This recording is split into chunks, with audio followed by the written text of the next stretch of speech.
Penguin Random House Canada presents M by Kim Thúy, read for you by the author. For the forgotten and the unnamed, Kim Thúy.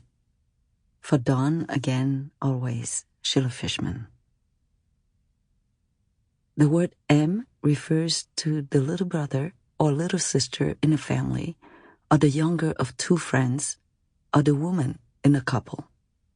I like to think that the word M is the homonym of the verb aimer, to love in French, in the imperative, M.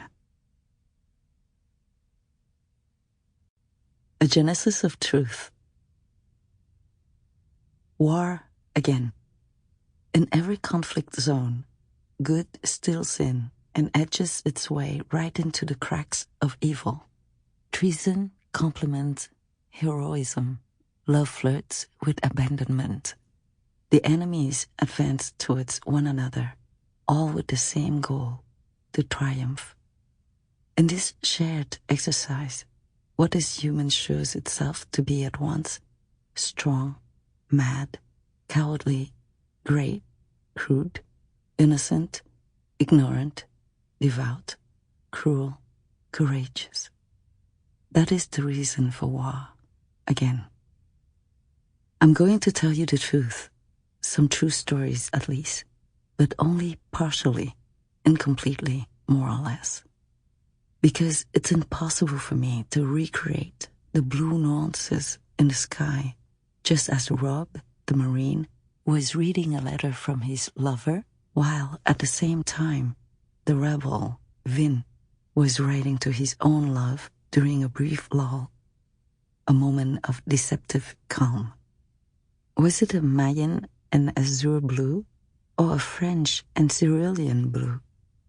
When Private John discovered the list of insurgents hidden in a pot of manioc flour, how many kilos were there? Had the flour just been milled? What was the temperature of the water when Monsieur Hook was thrown into the well before being burned alive by Sergeant Peter's flamethrower? Did Mr. Hook weigh half as much as Peter, or 2/3? Was it the itching of his mosquito bites that so unsettled Peter? For nights at a time, I tried to imagine Travis's walk, Hua's shyness, Nick's fear, Dung's despair, the bullet wounds of some and the victories of others in the forest, in the city, in the rain, in the mud.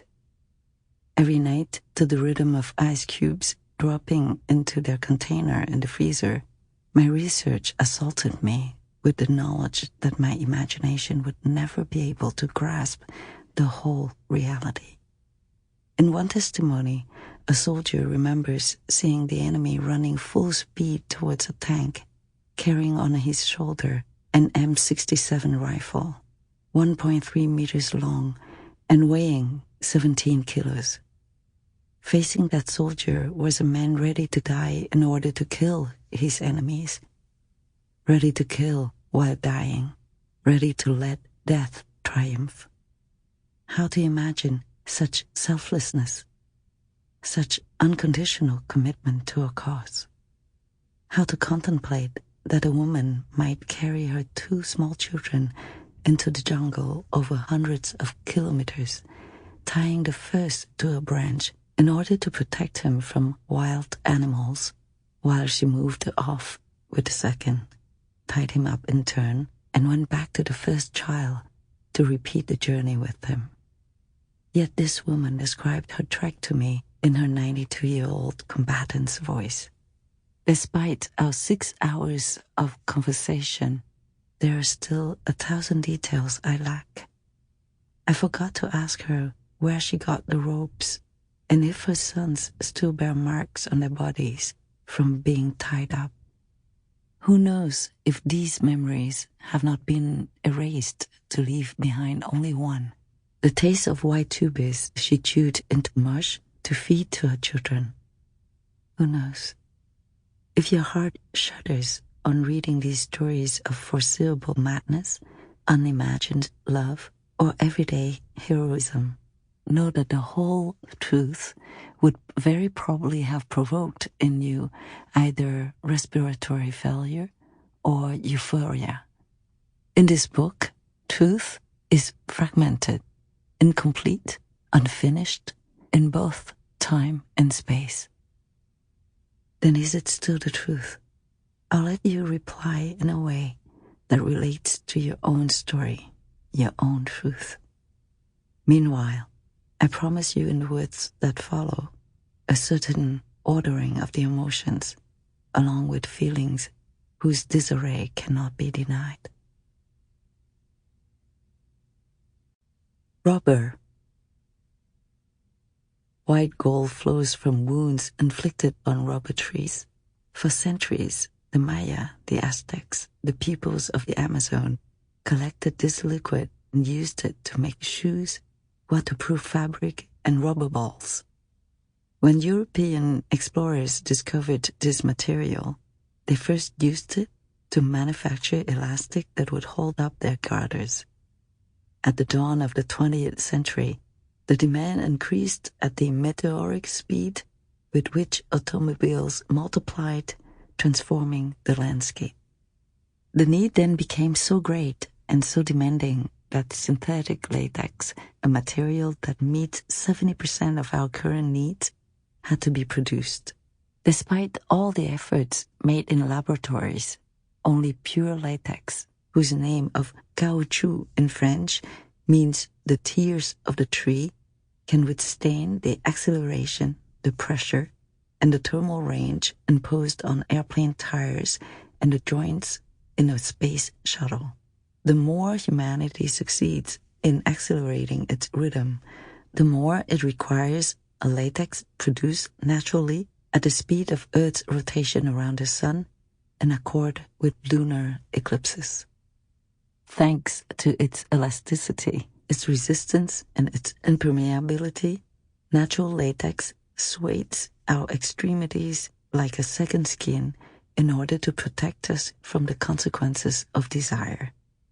During the Franco-Prussian War in 1870 and the following year, the rate of infections contracted sexually by the troops grew from less than 4% to more than 75%, which later led, during the First World War, to the German government's giving high priority to the production of condoms to protect its soldiers, even though there was a serious shortage of rubber. Certainly, bullets kill, but so perhaps does desire. Alexandre. Alexandre was well acquainted with the discipline he needed to impose on his 6,000 ragged Vietnamese coolies. His workers knew better than he did how to plant a hatchet into the trunk of a rubber tree at an angle of 45 degrees to the vertical to make the first tears ooze. They were faster than he was at positioning the coconut shell balls that would collect the drops of latex accumulating at the bottom of the wound. Alexandre relied on their tenacity, although he knew that his employees took advantage of the night to whisper among themselves and to agree on ways to rebel, first against France, then later against him, and through him against the United States.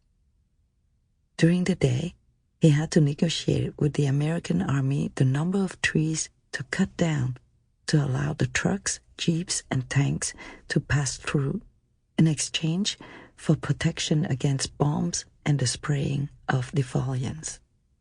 The coolies knew that the rubber trees were worth more than their lives, and so they hid under the broad canopy formed by trees still unharmed, whether they were employees, rebels, or both. Alexandre's distress at the prospect of waking one night to the spectacle of his plantation on fire was concealed beneath his unbleached linen suit. He suppressed his fear of being killed in his sleep by surrounding himself with servants and young women, his congai.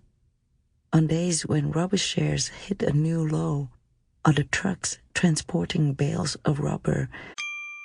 Sample complete. Ready to continue?